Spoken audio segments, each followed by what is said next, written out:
Hello? Hello. Another announcement. The slide up here says Gary's new book is $5. Kathy made an executive decision, and they are free until while supplies last. And again, voting is open, so you're more than welcome to start voting.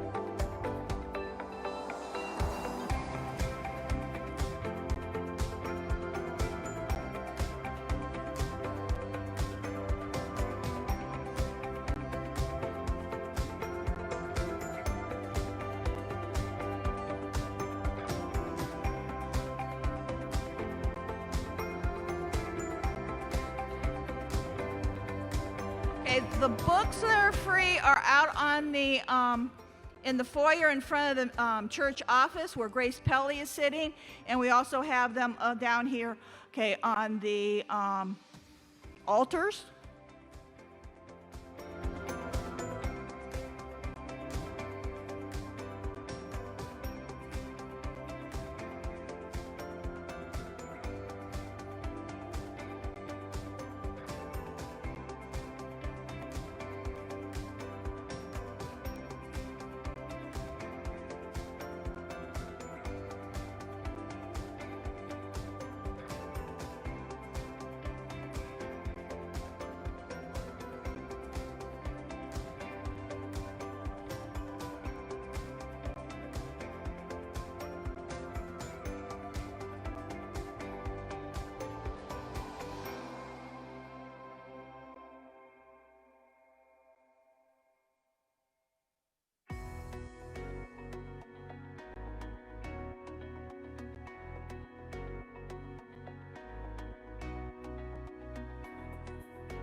Hi, my name is Stephen Sickle, and I'm the Global Working Witness Coordinator for the Church of the Nazarene. I'm excited because we have a team of people that are preparing for a virtual Working Witness conference this fall. The dates are September 29th through October 2nd.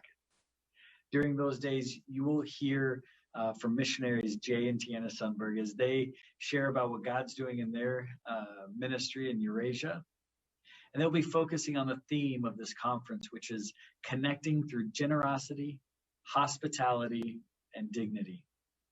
You will also have a chance to connect with over 60 Working Witness coordinators, site coordinators that receive Working Witness teams. They will be from USA, Canada, as well as every region from around the world. You can talk to them and you can listen to what God is doing through their ministry and how you can partner with them.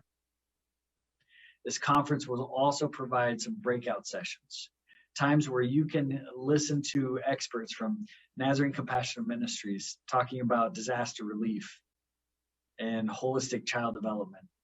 We also have people from Jesus Film Harvest Partners that will be talking about how God is working through those ministries as well.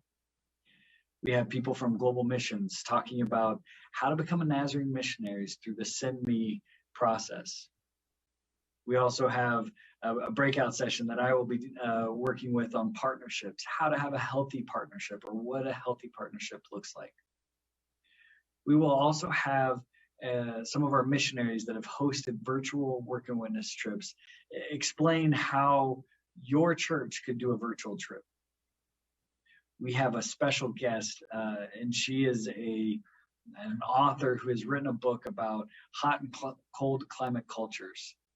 And she'll be sharing about what it looks like when people from these different cultures come together, especially on a missions trip, and how we can avoid conflict or misunderstanding. This is going to be an event that you don't want to miss. You can sign up at workandwitness.org, go to the events tab, and then look for the link for registration for this conference. We look forward to having you there. Thank you and God bless.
Missions is at the heart of the Church of the Nazarene. It defines who we are, and making Christ-like disciples in the nations is our mission, our calling.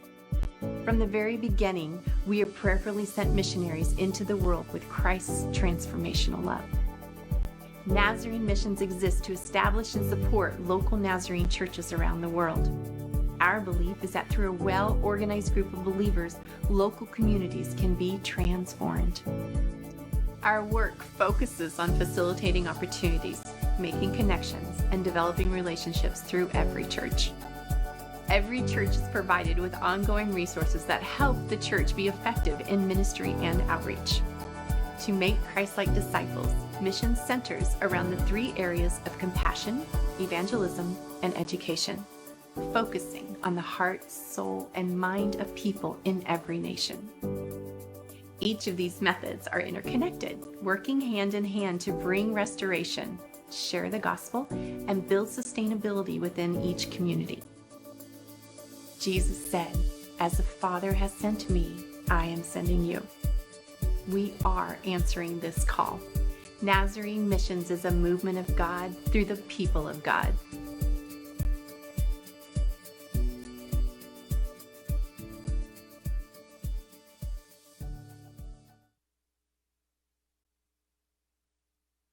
Well, good morning, delegates, to the NCO District NMI Convention. We're going to have a great time. We have a lot of good things in store today, so we're glad you're here. Enjoy it. We're especially privileged to have as our special keynote speaker, Dr. Gary Morrish. He is a family physician and surgeon who believes that each of us longs to make a positive difference in our world, and that every person is uniquely gifted to do so. Dr. Morrish's vision and energy helped found Heart to Heart International almost 30 years ago. He is also a businessman. He founded an organization of family physicians and emergency surgeons who, like himself, desire to be flexible to practice medicine and devote to volunteer opportunities. Docs Who Care now provides family practice and emergency room staffing for rural hospitals in 7 states, employing 350 physicians. Dr. Morrish has served with distinction in the military, enlisting at the age of 17 during the Vietnam War. He retired in 2012 at the rank of colonel in the Army Reserve. Dr. Morrish, I salute you. He has served in Iraq, Kosovo, Germany, Kuwait, and Afghanistan. Dr. Morrish has written 6 books, and one of them are here available to everybody. Dr. Morrish is my hero. I have shared his story at conferences in 7 different countries. Morrish has received several awards for his humanitarian work, including the President's Volunteer Action Award from President Bush, the Points of Light Award, 2 honorary doctorate degrees, and was honored with the first humanitarian award from the American Academy of Family Physicians. Dr. Morrish has made a great impact for Christ all around the world.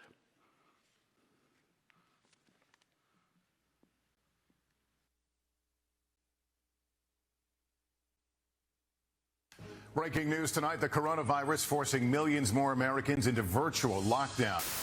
The president's declaration of a national emergency comes as the coronavirus crisis deepens across the country. And to be very clear here, we are still deep in the woods with this. Americans are dying at a blistering pace tonight. I had to do something. Have you ever found yourself at a crossroads when what you were confronting was so much bigger than anything you'd ever faced? One of those moments happened when the COVID pandemic exploded.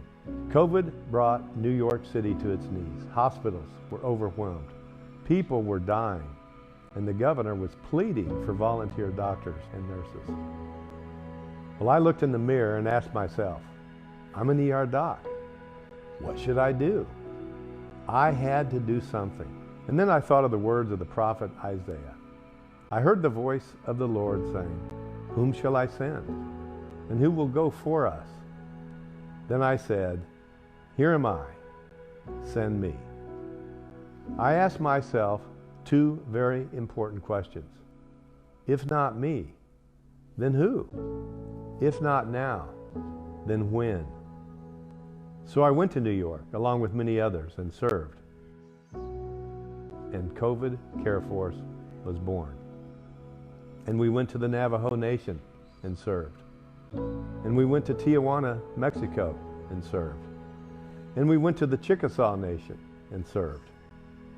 And we won't stop till COVID is defeated, whatever it takes. You too will someday find yourself at a crossroads. If not me or you, then who? If not now, then when?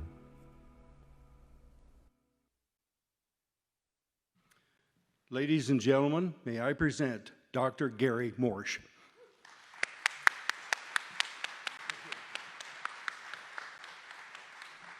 Well, good afternoon, North Central Ohio NMI.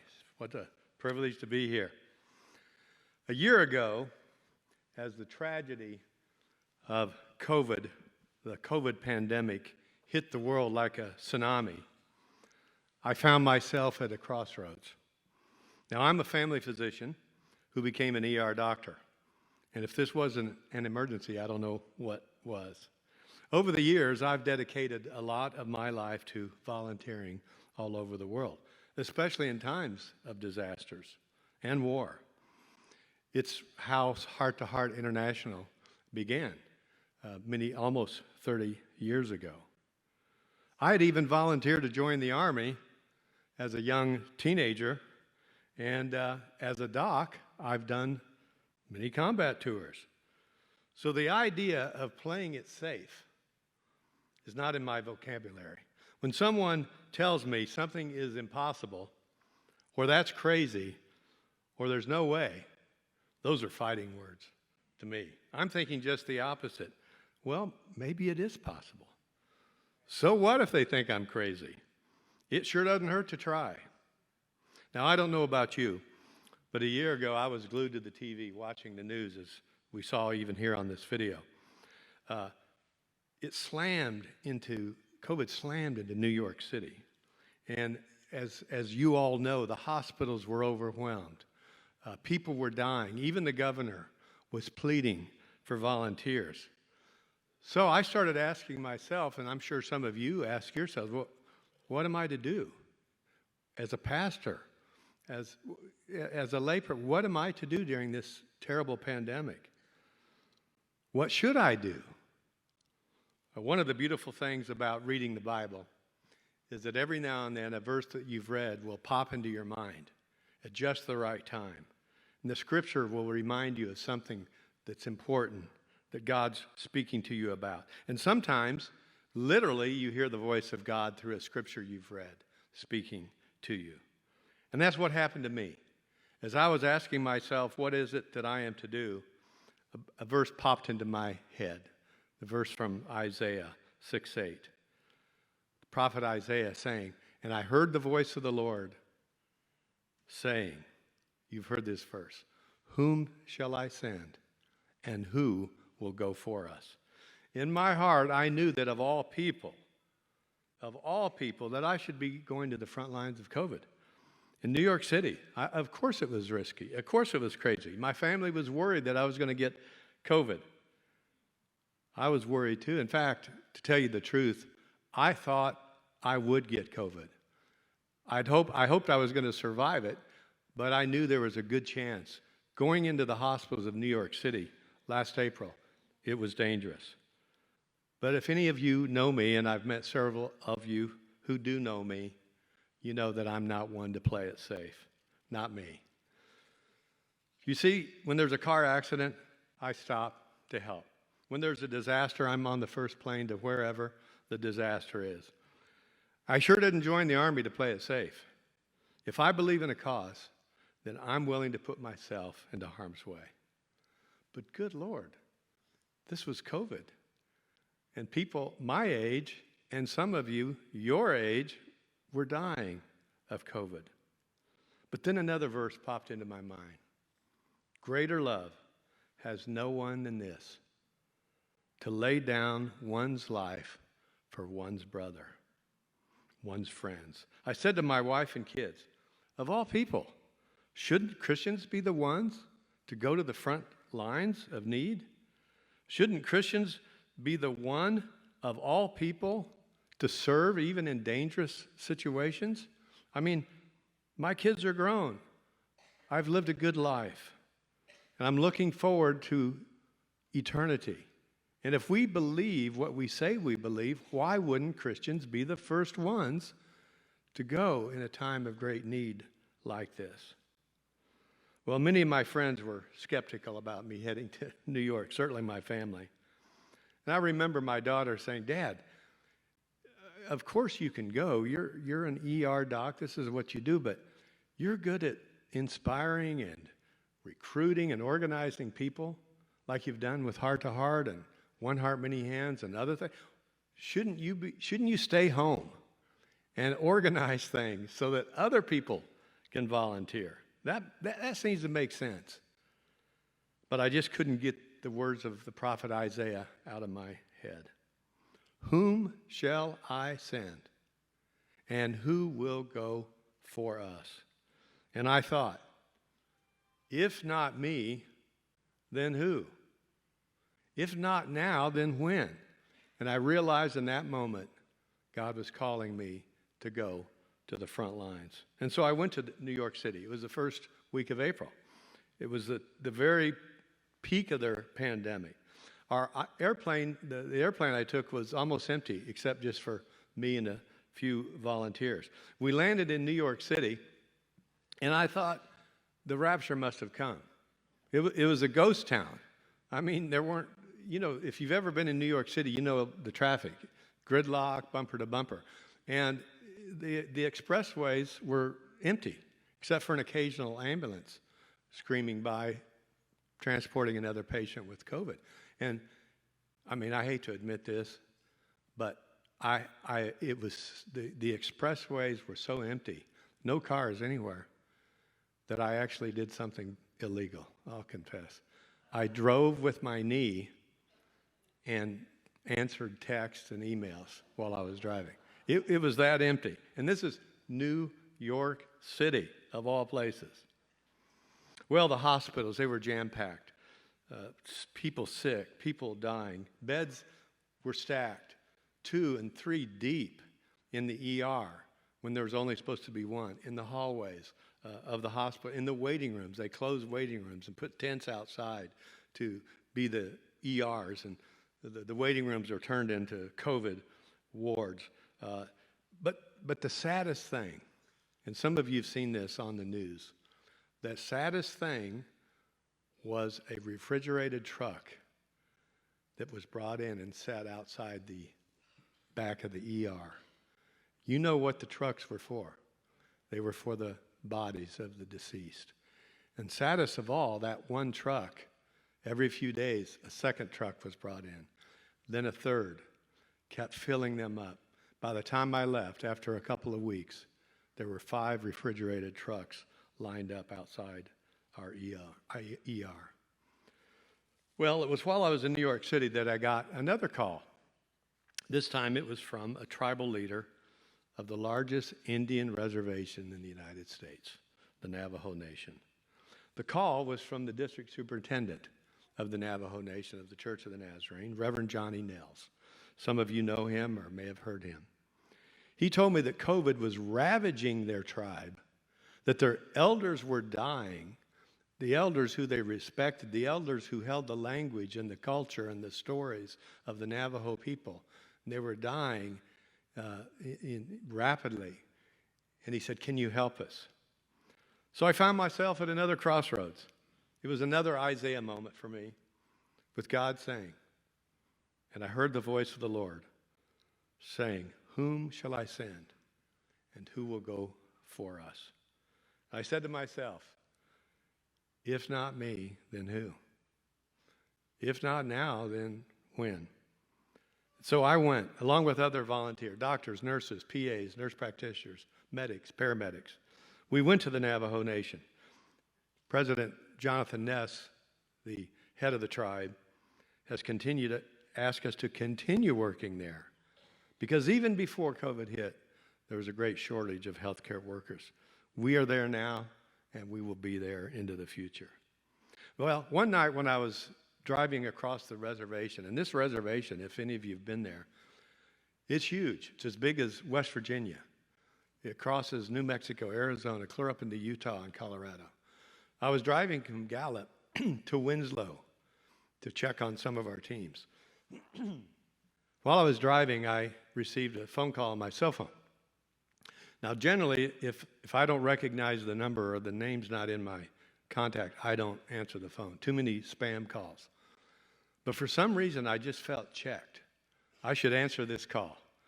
Out there in the middle of the reservation, I had a signal, and so I answered it. The voice on the other end said, it was a lady, and she says, Dr. Morse, you don't know me. We've never talked, but my name is General Mary Ann Miller of the Air Force, United States Air Force. Well, later I Googled her. She was not any old general. She was a 4-star general who'd called me on my cell phone. I guess they have ways, the military has ways of finding your cell phone. And I'm glad I answered. I said, well, what can I do for you? And she goes, well, you don't know me, but she goes, I have served at the Pentagon and volunteered with the Missionaries of Charity at a homeless shelter they have in Washington, D.C. on my weekends off. And she goes, one of the chaplains at the Pentagon gave me a copy of your book. It's a book that's here. It's the NMI Society and Kathy Pelly has graciously purchased, and this is a gift for any of you. They're laying on the altar. Grace has some out at her table. There's other books for sale as well, but this was a free book. She says, I read your book, The Power of Serving Others. And she goes, I got a call from the Missionaries of Charity in Mexico, in Tijuana, Mexico. They wanted to know if I could send a helicopter, United States Air Force helicopter, to them with oxygen concentrators and masks and PPE and medicines. And she goes, they just don't understand. This is a foreign country. I can't authorize any kind of a military plane to fly into Mexico without a whole lot of red tape, being taken care of. She goes, I just can't do it. And she goes, I was praying, Lord, who can I call? Who could do this? And she says, I remembered reading your book, and I thought, let me track you down and call you. Could you help them? Once again, I was at a crossroads there on the crossing the Navajo reservation, and I thought of the words of Isaiah again. And I said to myself, if not me, then who? If not now, then when? So I said to General Miller, I said, well, yes, I'd be happy to do whatever I can. Please give the sisters my cell phone number and have them call me, or give me their number and I'll call them and I'll see what we can do.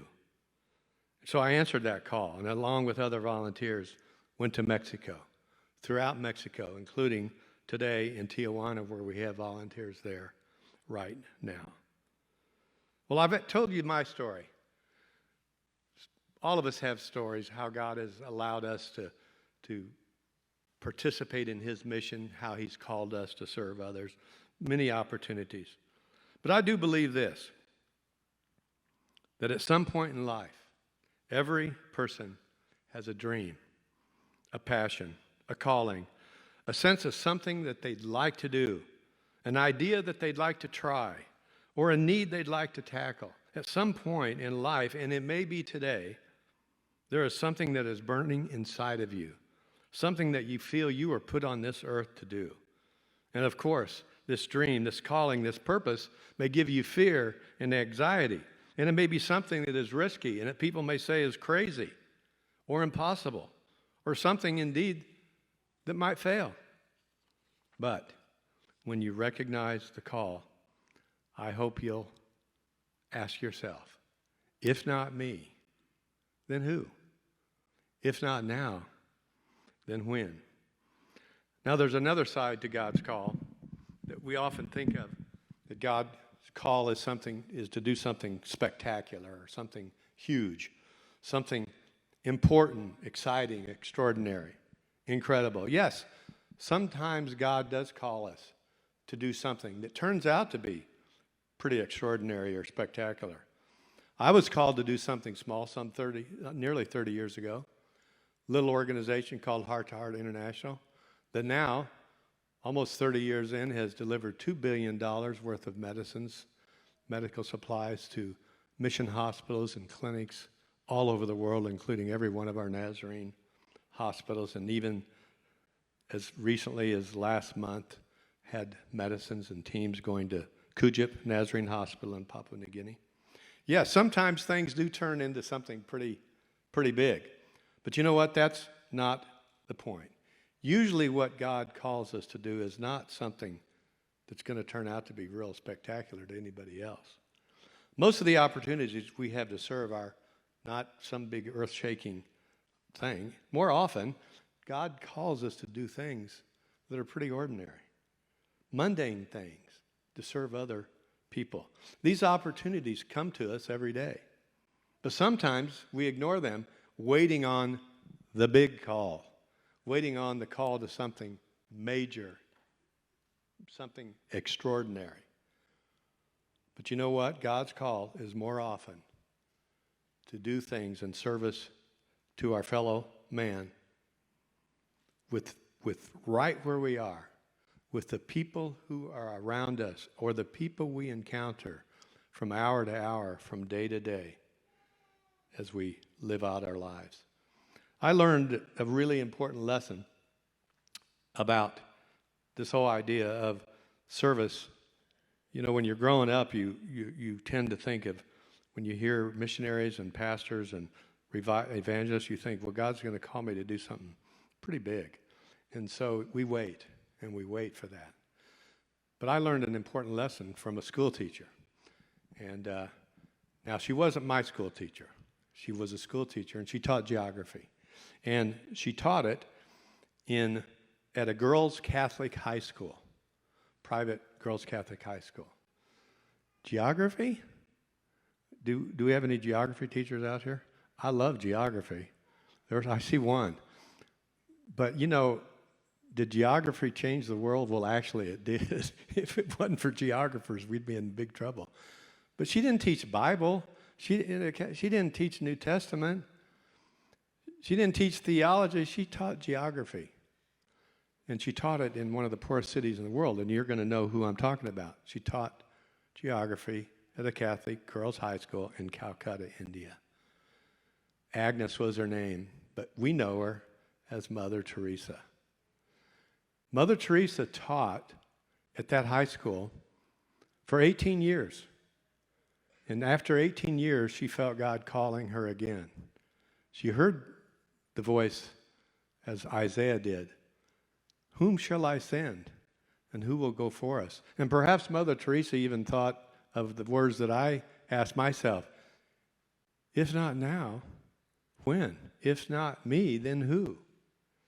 So after 18 years of teaching, she felt God calling her to leave the high school, to go out the gates into the community and serve the homeless and the dying. And you know the rest of the story. Well, I was working as a doctor, a volunteer at our Nazarene Hospital in India, Washam. Some of you may have been there. Reynolds Memorial Hospital in Washam, India. And I was there, and I had heard about this nun, Mother Teresa, and that she used volunteers, so I thought, I'll just try to volunteer. Well, this was before email, and you don't call Mother Teresa and ask if you can volunteer. You just show up. You just go there and knock on the door and say, I'm here to volunteer. And she may say, great, here, go to work, or we're full, or whatever. I flew to Calcutta back after I finished my time at our Nazarene Hospital. Flew to Calcutta, got a taxi down to the Mother House, downtown, terrible poverty, homeless people everywhere. If you've ever been to Calcutta, you know what I'm talking about. Went up to the mother house. There's a little door. Knocked on the door. Sisters opened it, in their white sari with blue trim. You know the saris that they wear. You've seen that image of Mother Teresa. Said, "Can we help you?" And I said, "Yes, I'm here to volunteer." I said, "In fact, I'm a doctor." I thought, that'll get their attention. The sister said, "Well, come in, follow me." She took me upstairs to a second floor, and she goes, "Wait here, and Mother will be with you in a minute." I'm thinking, wow, I am actually going to meet this lady. And she came out, got acquainted. She spoke English. Mother Teresa was not from India. She was from Albania. And she felt God call her at the age of 12 to serve. So she came out, and she spoke English and wanted to know who I was and why I was there. And I was, feeling pretty important. Had a stethoscope around my neck just to make sure they got the message. I was wearing khaki pants. I decided to dress up for the occasion. Nice polo shirt. I thought, man, surely she's going to know this is an important person.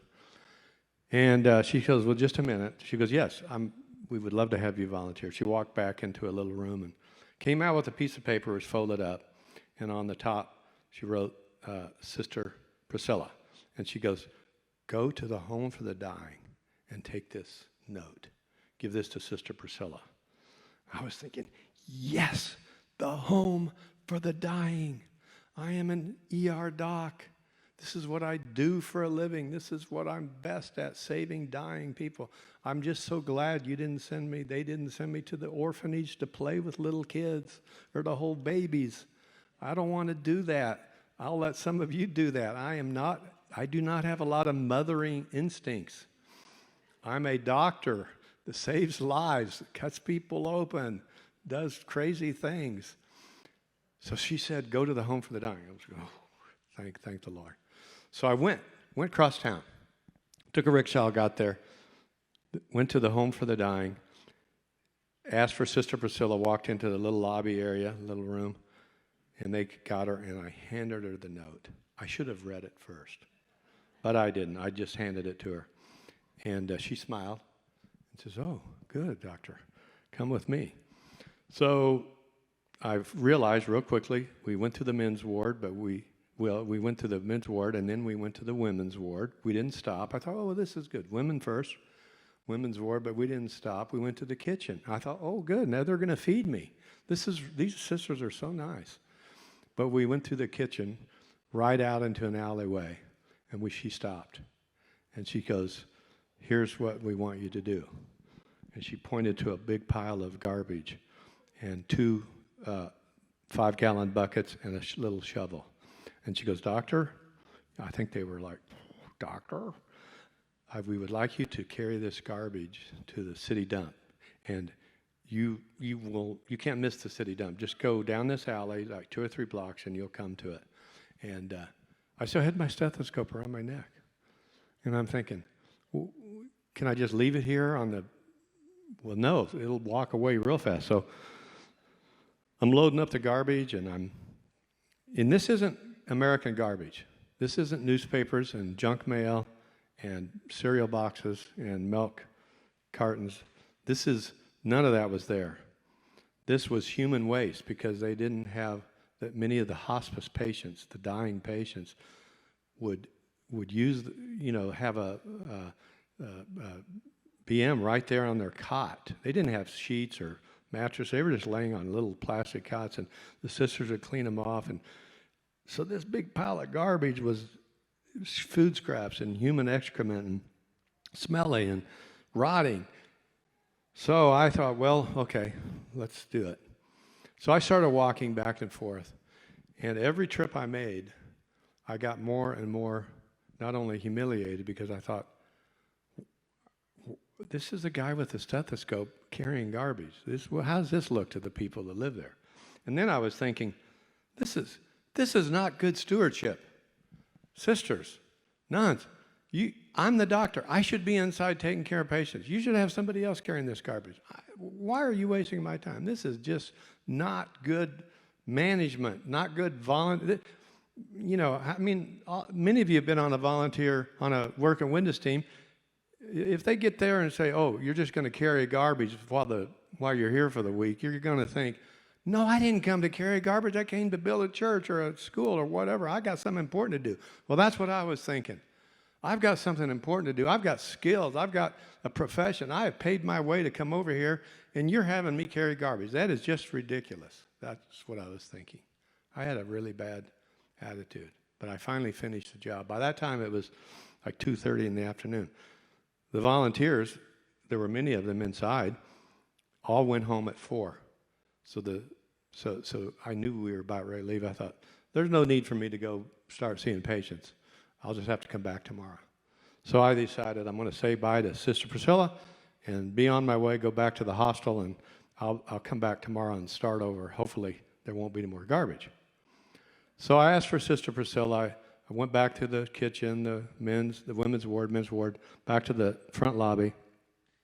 And I'm standing there waiting for Sister Priscilla so I could say bye. And looking around the walls, and in every house, in every convent, in every ministry of the Missionaries of Charity, there is a crucifix. And there's also the words painted on the wall of Jesus' words on the cross when he said, I thirst. It's just a simple, I thirst, and that's what Mother Teresa was called to do, to feed the hungry, to give water to the thirsty, to clothe the naked, to visit the sick and in prison, just like the scripture Matthew 25 says. I'm standing there and I scanned another wall, and there was a poster with hand-printed words, and it was at the bottom. It said, M. Teresa, MC. They were her words. A quote from her, Mother Teresa, MC, Missionaries of Charity. And I read those words, and it just hit me. It was like an arrow just hit me in the heart. I was irritated. I was upset that I'd had to carry garbage. When I read those words, I knew right then, Gary, this is why you've come to Calcutta. Because it's not about you. You've got a lesson you need to learn. And here's the words of Mother Teresa that were printed on that little poster. We can do no great things, only small things with great love. We can do no great things. We might think we can do great things. Maybe we might want to do things. We may think God's going to call. Really, we can do no great things. It's only small things with great love. So as you think of the words of Isaiah, and I heard the voice of the Lord saying, whom shall I send, and who will go for us? I hope you'll think about the words that I asked myself when COVID hit a year and a half ago or so. If not me, then who? If not now, then when? You see, every day we have the opportunity to change the world. People say, oh, no, that's the big, no, you can change the world for one person at a time by the way you reach out to them, by the way you show your love to them, by the way you pay attention to them, by the way you listen to them, by your smile, by serving them. We can change the world. And you're doing it. The Church of the Nazarene is doing it. Nazarene Missions International is doing it. Keep up the good work. God bless you. If not us, then who? If not now, then when? God bless you. Thank you.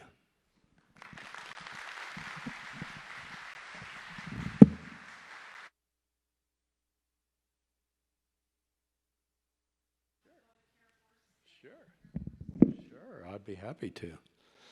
So, if any of you get a copy of the book here, The Power of Serving Others, also on the back, there's a little table here as you leave the sanctuary. There is a little pamphlet, and it talks about COVID Care Force. So what happened, and I didn't give it all the details. I know you have a big agenda today, so I'll just briefly say. So last February and March, I was in the Philippines in February at our Nazarene seminary there. COVID was hitting. coming out of China, hitting Korea, Japan, and then the Philippines. I knew then I was starting to hear this God speaking to me like, what are you going to do? And I came up with this idea that I need to just throw everything I could at it and just devote my full time to COVID and mobilizing volunteers. And I talked to my staff at Docs Who Care, who staff emergency rooms, and they said, oh. And in fact, Mark Lale, who's with the foundation, Nazarene Foundation, his wife Ruth works for me, and like deer in the headlights, oh no, Gary's got another idea. You know, we're just busy doing what you ask us to do, Gary. We don't know if we can take something else on. I said, well, that's okay, that's fine.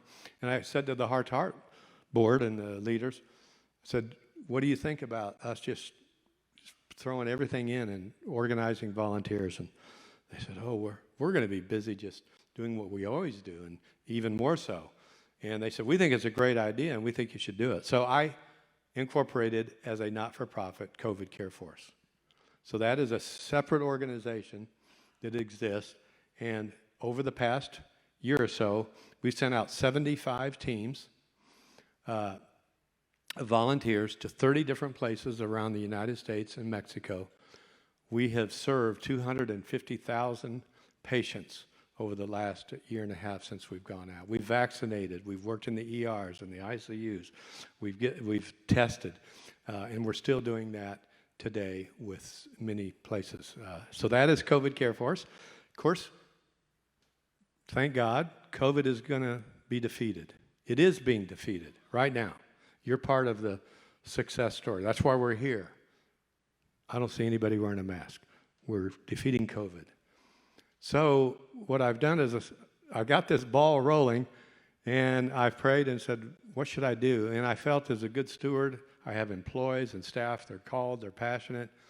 Let's transition COVID Care Force to Global Care Force that continues to get volunteer, primarily healthcare professionals who want to give a week or 2 weeks or a month or two. And let's send them around the world into places of need, whether it's a clinic or a mission hospital or an Indian tribe or an inner city clinic or Cactus, Texas, which we're working on right now. You know, let's keep going. So Global Care Force is a not-for-profit as well, and it continues to serve today.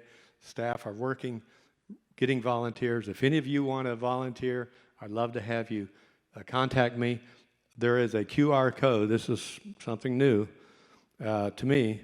On the back of the pamphlet, which I put inside every book, all you got to do is take a picture of it, and it takes you to our website. Can you believe that?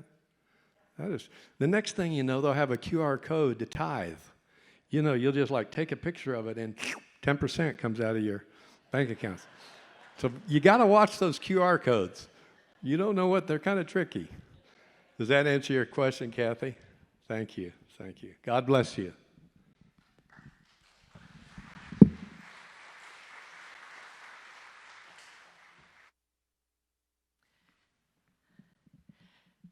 Thank you, Gary. Thanks. We needed to hear that, and it was encouraging to us. Okay, I need to ask my ushers. We always take an offering after the speaker, and this time the money will go to COVID Care Force. So there's lots of ways you can give. I think there might be a QR code you can give. I think there's some texting that you can give. We're not gonna pass the plates. We kind of like what Carla Sundberg said last night about laying hands. We're not quite there yet, but we're gonna have some ushers standing around. If you want to write a check or give cash, we can do that. I do want to address the books. Gary sent us 100. We purchased 120 books. Of his books. Some of them are on the altars, some of them are at a table in the back.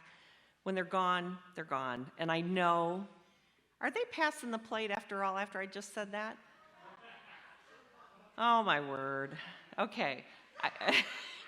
What I just said, just drop it. I guess we're ready for it. So anyway, the first 120 books are gone. They're gone. But we can. Yes. Okay. So actually, I have a video to show during the offering. So I'm going to shut up and sit down. Okay.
Well, I don't think you've had a chance to go to sleep, but that video should have definitely got you thinking and got you moving in your mind at least. I am Kathy Greenick. I attend New Life Church of the Nazarene and serve on the District NMI Council. And today it is my privilege to have you stand to give out awards. And the first award is for pastors who have read all of our mission books this year. Could you please stand?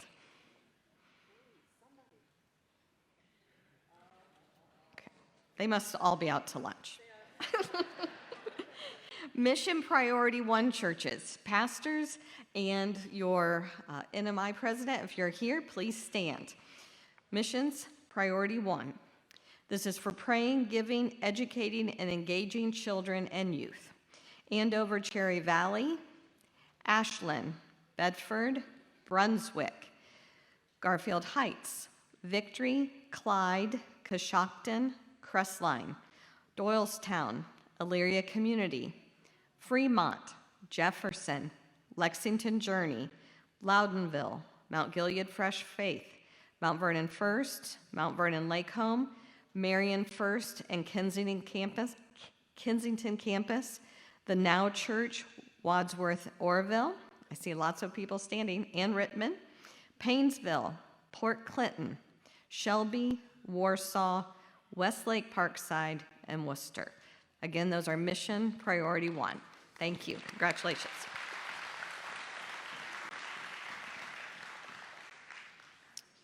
The next one is for churches who have paid their work in witness.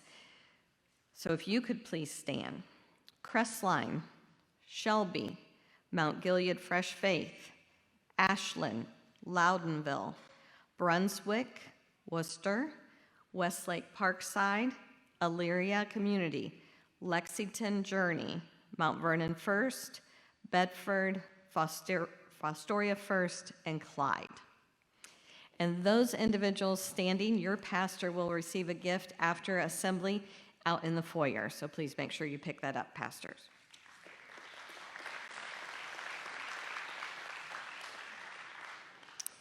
This group of awards churches are for world evangelism for the outstanding achievement of giving at least 5.7% or more than their 5.5% of income, whichever is less, for the World Evangelism Fund. Amherst the River, Andover Cherry Valley, Ashland, Ashtabula Edgewood, Bucyrus First, Cleveland Victory, Cooperdale, Coshocton, Crestline, you can please stand, Doylestown, these are a lot of churches to be reading off, I know you're out there, Fostoria First, Kelloggsville, Lexington Journey, Marion First, Mount Gilead Fresh Faith Community, Mount Vernon First, Mount Vernon Lake Home, Mount Vernon the Shepherd's House, Port Clinton, Sandusky Community, and Westlake Parkside.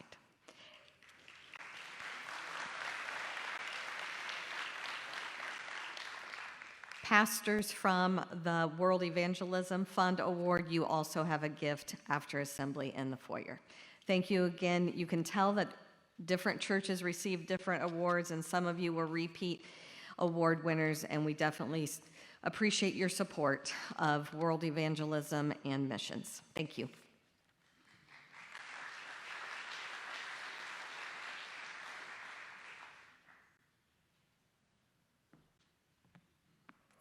I got to thinking a month or so ago about, why do we give awards? Is it just checking off a box? Because yes, you get a report and you check off the box.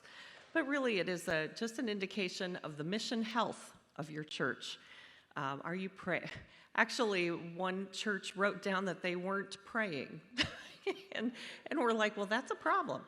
But we hope that in your churches you are praying and praying for missions and praying for God's work around the world and encouraging your youth and I think our GS yesterday spoke wonderfully about World Evangelism Fund, how that's what keeps the Church of the Nazarene rolling, and it's probably not a fun thing it's sometimes hard to put your finger on, but it's what keeps our church and our missionaries going.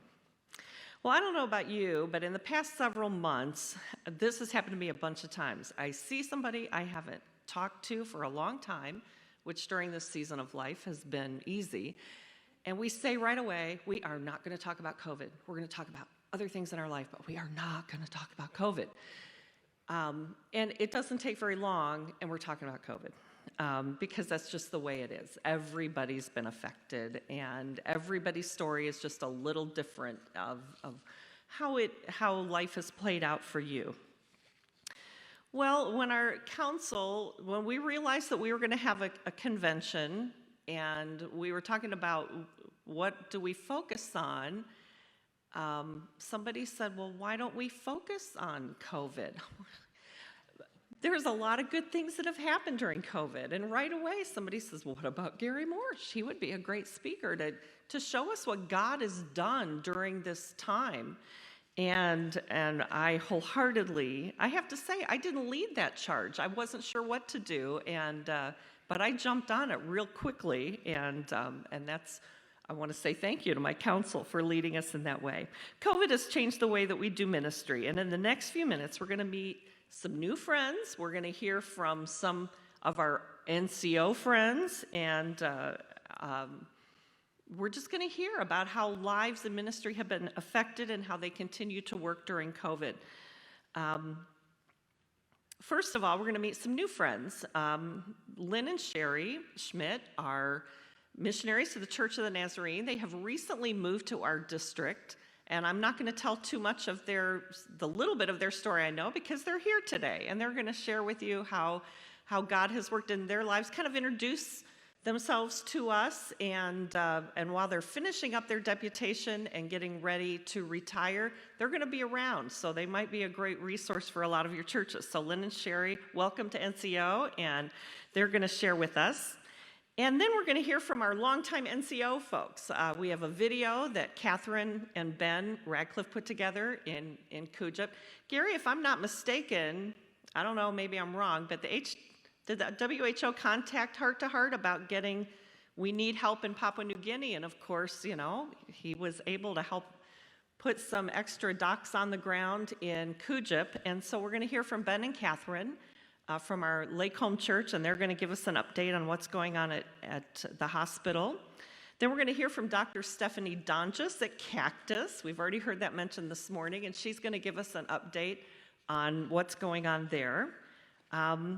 And then, I don't know, we were having a little bit of trouble with the videos, but one of our new friends, Tammy Bausa from Argentina, has been in many, many of your churches. So even though she's from Argentina, we kind of adopted her on NCO. And she sent us a video to let us know what's going on with her, and I know that I'm hoping if it plays, then we were able to get it downloaded. And then finally, we're going to meet somebody that I have wanted to have at a convention for ages and ages, but it just never worked out. Rebecca Lindberg is NCO born and bred, and she's been part of our Coshocton Church, and she has lived and worked in what we lovingly call the Big C, and you probably know it, she'll tell you what that is, for the last several years. And her COVID journey's been a little bit different as well, serving there in the Big C. She's home. She's usually not home for convention, and I just talked to her this morning, and she starts I don't know if you're going to tell this, but she starts next week the protocol of getting back to her home. And maybe you can take a couple minutes and share how crazy that is. So I'm just going to sit down. I'm just going to let us run through the speakers and the videos, and wherever Sherry and Lynn are, welcome to NCO, and we're anxious to hear from you.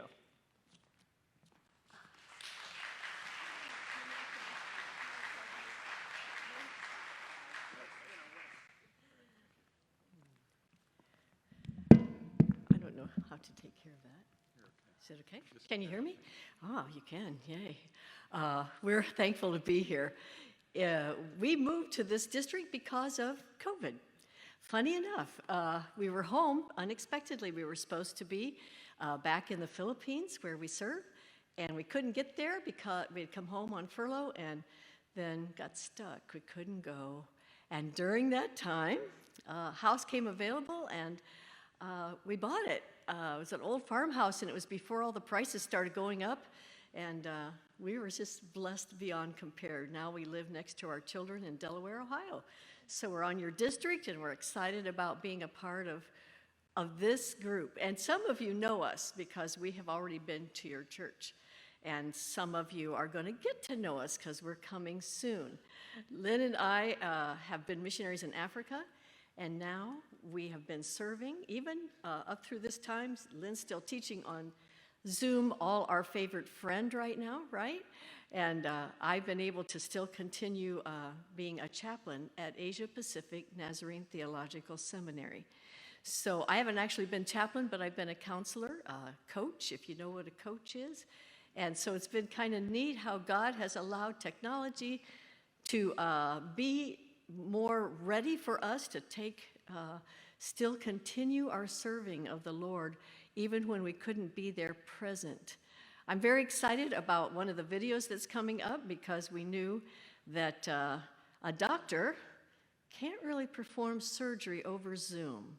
So we're so thankful that that doctor and his sweet little family have been able to go to Papua New Guinea. So I'm not going to steal his story, but I'm so thankful for that. And his parents actually got to be with him there right now. That's why they're not with you today. But we're very thankful for what God has done to allow Lynn also, particularly was like the dream of his life, to get to be able to teach. I don't know if I'm stealing his thunder. Maybe I'll give him a chance to talk in a minute. He actually got to teach people in another country how to be a missionary, to simplify it, how to minister to people cross-culturally. Because today we have a new world. It's not just missionaries going from the West to the rest, but we are going from everywhere to everywhere. And the burden of his heart was to be able to help them go from where they are, not America, to some other place that God's calling them. And God is moving. Lynn and I are so excited to see what God is doing in Asia Pacific, and we'd love to share that with you.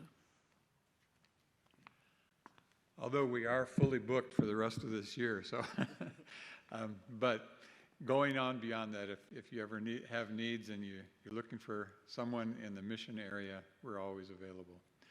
I also bring you greetings from the Asia Pacific region, and specifically APNTS, the seminary. Dr. Gary and we kind of crossed like this, I guess, probably somewhere last year as he was getting there to the Philippines, but we had already come back. The actual purpose of the seminary in the Philippines is to train and send missionaries. That's part of the written purpose of the school. So that is why Sherry said I was very excited to be part of that for the last 6 years or so, because that's what God had prepared me to do, was to train people to become missions. So I'm like the missions professor, although we call it intercultural studies these days, it's still the very same stuff. We have missionaries going from all the countries. APNTS is very unique.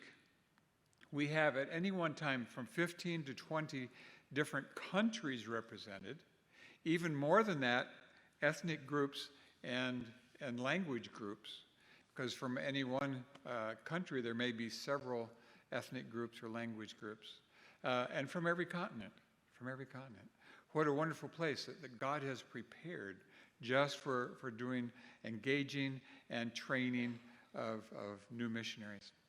I wanted to bring you just a couple of prayer requests, if we could. First is for missionaries, and I'm glad that from the Big C, she's starting to get back there, because that's one of the needs. So many people have been stuck out of the country where they've been working, and we know a lot of those here in the States or even other countries. Let's pray that God will make a way to open up the countries again through COVID. The second thing has to do with that, and that's our new president at the seminary, Larry Bollinger. If you remember that name, pray for Larry and his family. They were elected just before COVID, and they haven't even gotten to be in the seminary yet. They're working to get there. So pray for the seminary. We've had some particular difficulties in recent years and months besides COVID as well, but please pray for the seminary, and especially for our new president. The last one I want to mention, and that's the country of Myanmar. Myanmar is an important country on our region. God has been doing some great things in Myanmar, but earlier this year, probably most of you know, there was a military coup, and things have not gone well in the country since then. Our students, we have a lot of students from Myanmar. They've been affected because some of them got back home. Some of them now are unable to get home because of the military coup that's taken place. And so they're kind of misplaced. Many of them are staying on at the seminary because they have no other place to go. Funds and communication are difficult to come from Myanmar back to the Philippines to help them out. Some of our former students who went back are in difficulties. We have one student who's been imprisoned for several months now. Things like that, just for being who he is. And so pray for Myanmar as a country. Pray for the Christians there, because they are really being pursued by the military. And pray for our students. We ask that. Thank you so much for giving us a chance to greet you today.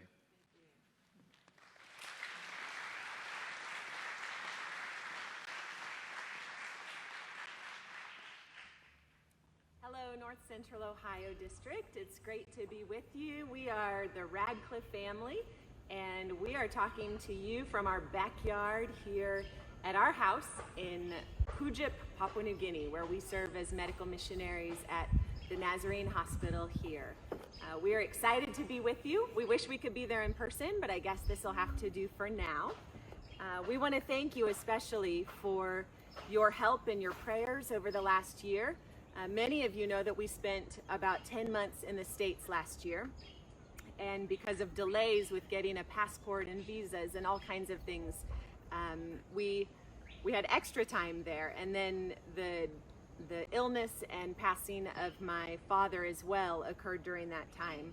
We have a lot to be grateful for, and we are especially thankful for your help and your prayers and your support that got us back here to Kujip in November. And we're thankful to be back here serving and ministering. And we just wanted to take this time to say hello and to send our greetings. So the kids are going to introduce themselves. Most of you know I'm Catherine and this is Ben. I'm trained as a family doctor, but really the vast majority of my time is spent here at home as a wife and a mom, managing our house and ministering to the people that come to our back door on a regular basis. And that's a really great joy for me. So we'll go ahead and start. Kids, you can introduce yourselves. Hi, and I'm Simeon, and I'm 9, and I'm going into 4th grade after this summer. And I really, really like Legos. Okay. I'm Matthias, and I'm 7 years old, and I'm gonna go into 2nd grade after this summer. Hi, I'm Tabea. And How old are you? I'm 5. And do you know what grade you're going to be in? I'm going to be in kindergarten. And go ahead. Yep, next year. And who's going to be your teacher? Me? You're right. Okay, good. I'm Naomi, and I'm 5 years old, and next week we're going to go into kindergarten, and my favorite color is purple. Good. That about covers it for the big kids, and this is Luca. Luca is 14 months old. Can you say hi, Luca? And he is the greatest joy. We laugh every day because of this boy, and he's just a wonderful addition to our family. So that's us. Ben's going to share a little bit more about what's going on at the hospital and some other church-related ministries in Papua New Guinea. Thank you for your great care for us. Thank you for your many prayers that sustain us here on the field. We look forward to being with you in person next time. But until then, we'll say see you later. Say bye, guys. Bye. Good morning, and greetings from OR1 at Kujip in Papua New Guinea. It's really exciting for us to be in this new building. We've been using it for about 4 months now. We moved into the new operating theaters. We went from having 1 operating room to having 4 now, plus a really nice minor procedure room where we can do endoscopies, colonoscopies, things like that. And so we're really thankful to the Lord for the new facilities that we have. wanted to say thank you for all your support. Last year when we were back in the States, especially with the illness of Catherine's father and his passing, we know that many of you were praying for us and were grieving with us. We're also so thankful to the Lord for your support as we've come back to the field and just jumped right back into work. I always jokingly say there are always more things than I can do at the hospital, and that the monster that is the hospital will take whatever I can give, and usually more than what I can give, and I'm thankful for your prayers, that through the power of the Holy Spirit, He's able to get us through tough and busy days. But you know, it hasn't all been doom and gloom. We've had a ton of wonderful things that have happened this past year, not just moving into these new operating rooms and this new facility, but the Lord has opened the doors for us to begin teaching and training more Papua New Guinean physicians. We've had a number of great trainees join us just this past year and this year as well. A couple weeks ago at doctor's meeting, we looked around and there were more Papua New Guinean faces than missionary faces in doctor's meeting. And I just had to cry at what the Lord had done in opening the doors for us to teach and train our Papua New Guinean brothers and sisters. And that's been really one of my dreams, and it's been exciting to see that come into fulfillment. And it's also been great to see how the Lord has provided for us in the midst of the pandemic. Things happen in New Guinea behind what they happen in the rest of the world, and so our COVID surge was later. I've had as good third to almost half of my staff in the operating room area has been sick, but the Lord has returned and restored everybody to health. We're praising the Lord that we were able to get the vaccine here, and that all of my surgery staff was able to get it, and we've been able to continue working despite some difficulties there. Case numbers are going down, and the Lord has really taken care of us and protected us and sustained us. You can keep praying. I think some of the bigger disruptions has not just been on the health side, but on getting supplies and logistics and other hospitals not working due to fear and misinformation. And so we're just praying that the Lord will continue to sustain us here and provide for us, and that we'll be able to continue to do the work He's called us to do here in taking care of His people. Another way you can be praying for us is that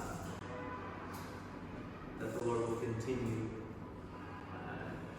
to bring people to us who can partner with us in the work, who we can teach and train. We're hoping that Papua New Guinean medical students will be able to come back and work with us soon.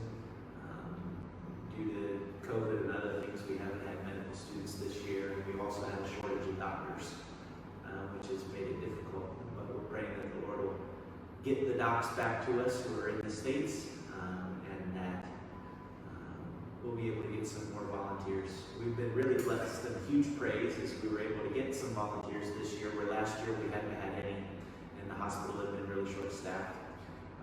Right now, my mom and dad, Jim and Kathy, are with us. And they're about some of the best volunteers you can have. I told Catherine, you know, I love our other volunteers, but when you get somebody who spent 30 plus years here who shows up and walks off the plane, it's like they never left. And so I've just been really enjoying the blessing of getting to work with my dad again, and to have my mom. She's been helping in the vaccine clinic and helping with our kids and doing VBS for the other missionary kids on the station. It's been a huge blessing to have them here with us. They're going to be here with us for about another 4 weeks.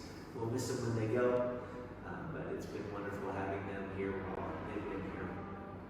We're also excited about what the Lord's doing in the church around this country.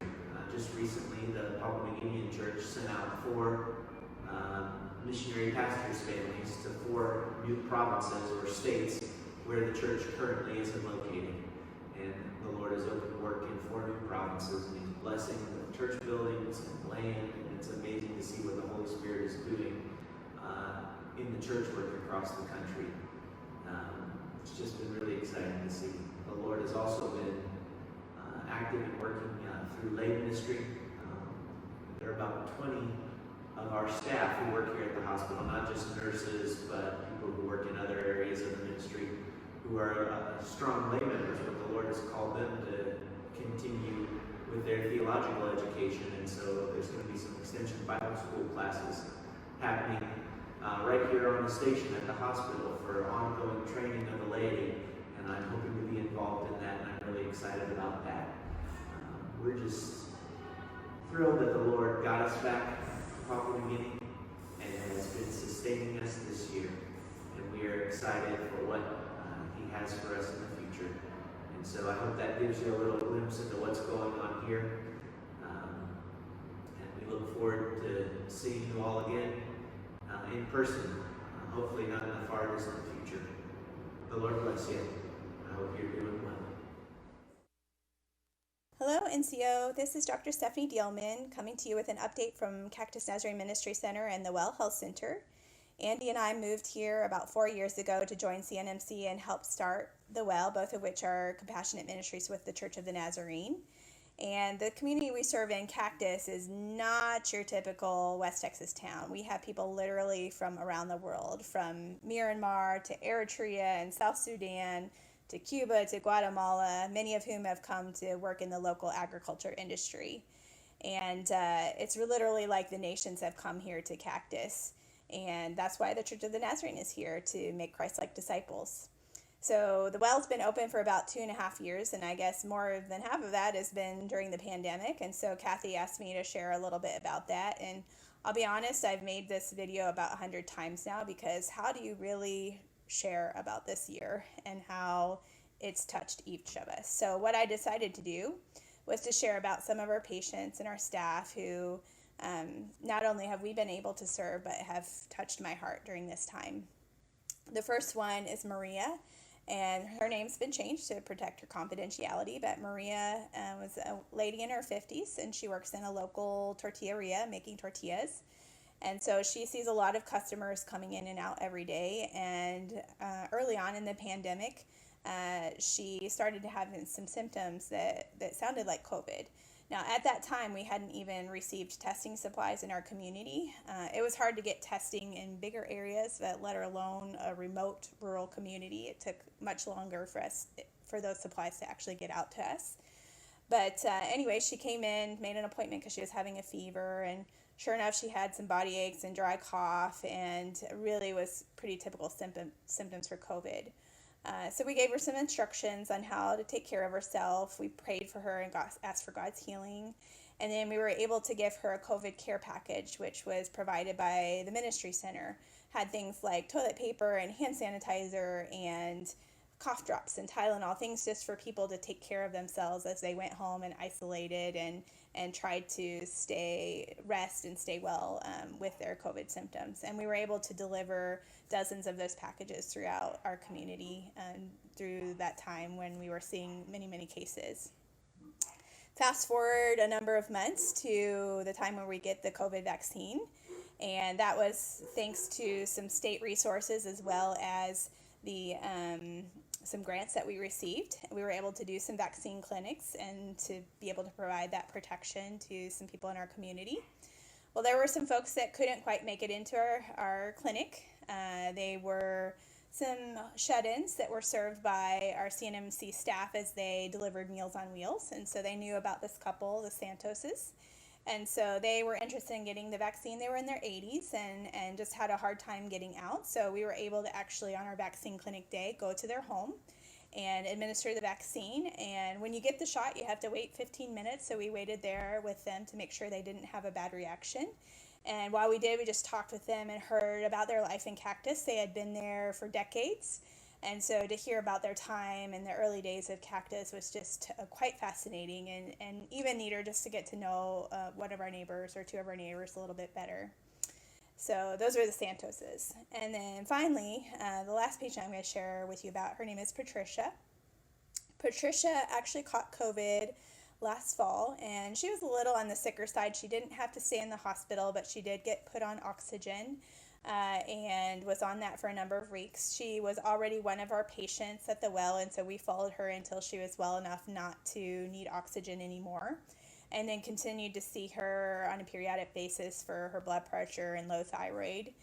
Well, she came in a couple weeks ago just needing a checkup for her thyroid, and the medical assistant comes to me and she says, "Dr. Steph, Patricia's oxygen is really low." And sure enough, it was 77% as she was just walking in. And so I watched it for a little bit, and it didn't get a whole lot better. Maybe 83% was the best, when normally you're going to be 95, 100%, something like that, with good healthy lungs. So we sent her to the hospital, and they checked her out and did some special x-rays, and it looked like she had a lot of scarring that was likely from COVID that she had had in the fall. And so she was there for a night, was discharged home on oxygen, and came back to see us the next week. And we're working on getting her in with a lung specialist that's going to help us make sure she stays as healthy as she can in the next months, and improve her as much as we can. But she likely has some long-term damage from the COVID, and we'll continue to care for her at the well, and we see actually a lot of her family members as well, and just do the best we can to keep her feeling the best that she can with her condition. So finally, I want to share with you about our staff, and their names are all real. Sarah and Carol and Elvia and Clarissa and Jessica, these girls have just served alongside of me tirelessly, putting their lives at risk. Actually, a couple of them got COVID, and several of them thought they had COVID. But despite that, they continued to serve, loving their neighbors, literally loving their neighbors as themselves. And such a pleasure and a privilege to serve with these girls, who are really heroes in my mind. So that's a little bit of our a year and a half of dealing with COVID. Thanks for all the ways that you have prayed for us, encouraged us, supported us through this time. It's just been quite unbelievable, but I'm glad we get to share with you a little bit of an update. And while I'm doing that, I just want to put in a little plug for the well. In the next few months, I'm going to be stepping back from my full-time position, and we are looking for a provider to come. So we're looking for a PA or NP or physician who has a heart or call for missions, who would love to come serve with us. So if you're interested in that or know someone who is, please check out the well. We're also looking for a clinic administrator just to take, as we've come out of COVID, we've literally exploded with prenatal care and children's vaccines and just ongoing family medical care, that we need an administrator to come and help with some of that as well. So if you're interested in either of those, just give me a ring, hit me up on Facebook, whatever. But we would love to find some folks to come serve with us here in Cactus. So thanks so much for this opportunity to share with you, and God bless you all, and enjoy your time together. Bye.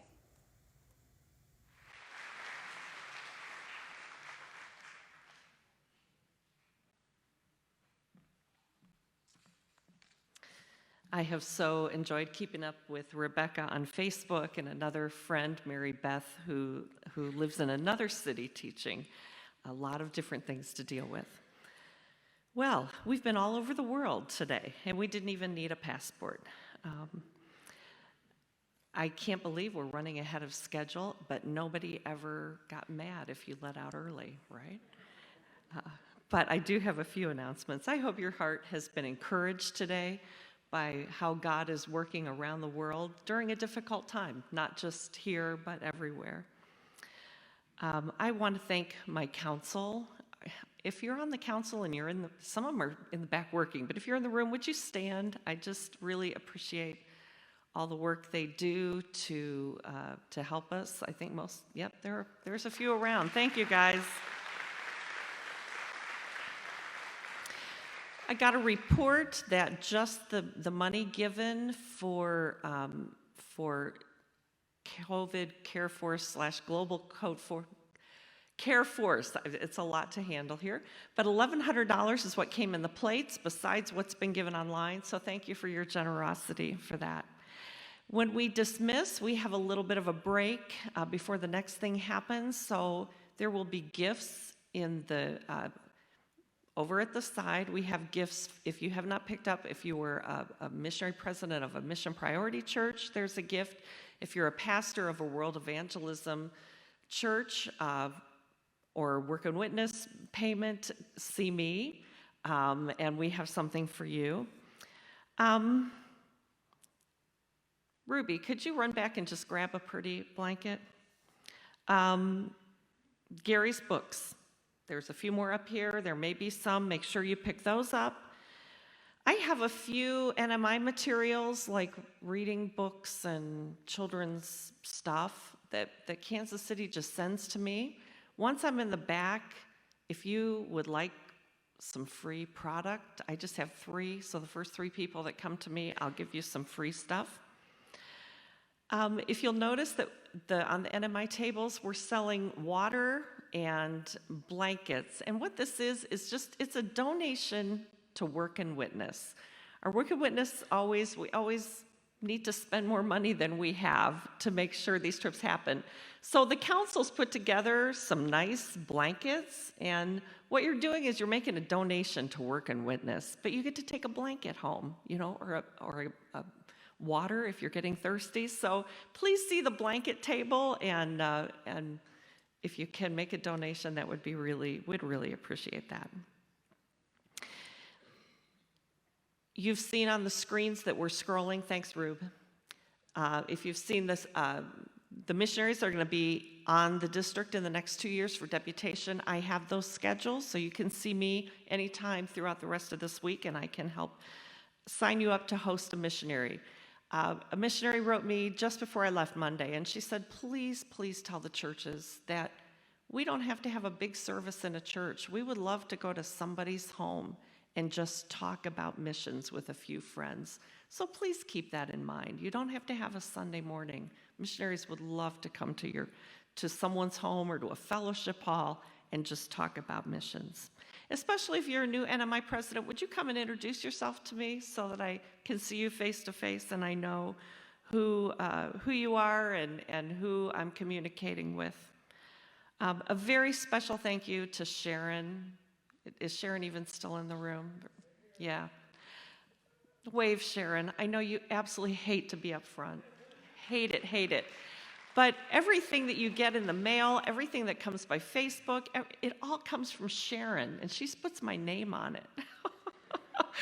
I couldn't do any of this job without Sharon. She is just amazing, and she puts up with me. Believe me, she puts up with me. Thank you, Sharon. Please plan to stay for the day if you can. We're going to have a little bit of a break. You can go look at blankets, you can buy a bottle of water, you can check out the Work and Witness table and talk to Tim and Connie. What? And if you haven't voted, vote. I voted. But please spend the day at 2:30. We are going to gather back in here for the SDMI. And I've heard that it's going to be wonderful. And then, of course, tonight at 7, Lee Strobel's going to be here, and I can't wait to hear what he has to share with us. And we're just going to continue to have a great day together. Are all hearts clear? I don't want to leave till everybody feels good. I believe our district superintendent is going to come and dismiss this time in prayer. And again, thank you for being with us. It's good to see your faces after 2 years. I love it.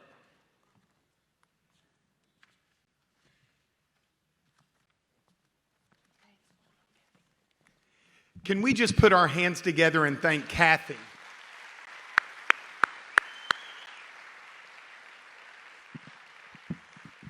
Kathy's passion for missions is contagious, isn't it? And we are blessed to have her. In all the districts I've been on, she is the absolute best NMI president I've ever seen. She is so good at her job, and we're very blessed to have her.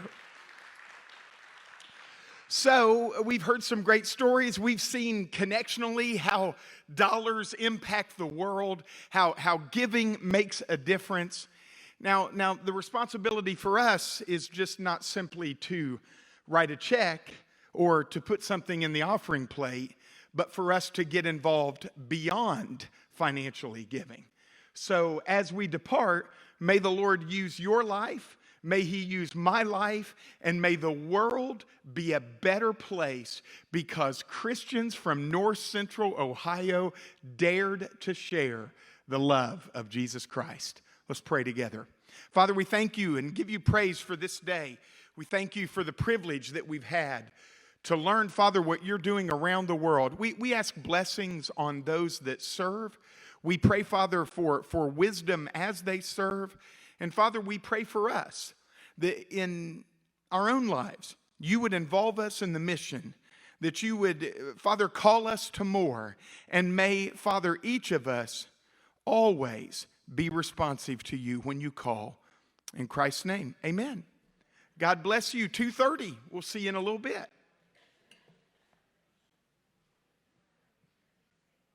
About how to become a Nazarene missionary through the Send Me process.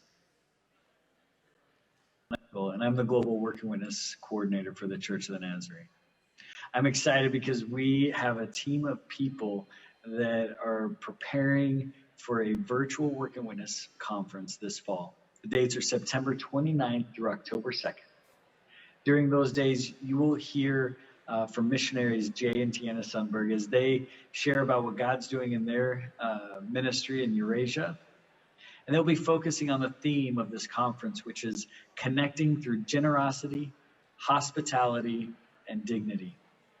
You will also have a chance to connect with over 60 Working Witness coordinators, site coordinators that receive Working Witness teams. They will be from USA, Canada, as well as every region from around the world. You can talk to them and you can listen to what God is doing through their ministry and how you can partner with them. This conference will also provide some breakout sessions, times where you can listen to experts from Nazarene Compassionate Ministries talking about disaster relief and holistic child development. We also have people from Jesus Film Harvest Partners that will be talking about how God is working through those ministries as well. We have people from Global Missions talking about how to become a Nazarene missionary through the Send Me process. We also have a breakout session that I will be working with on partnerships, how to have a healthy partnership or what a healthy partnership looks like. We will also have some of our missionaries that have hosted virtual Working Witness trips explain how your church could do a virtual trip. We have a special guest, and she is an author who has written a book about hot and cold climate cultures. And she'll be sharing about what it looks like when people from these different cultures come together, especially on a missions trip, and how we can avoid conflict or misunderstanding.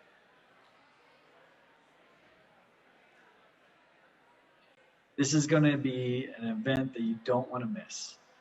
You can sign up at workingwitness.org, go to the events tab, and then look for the link for registration for this conference. We look forward to having you there. Thank you and God bless.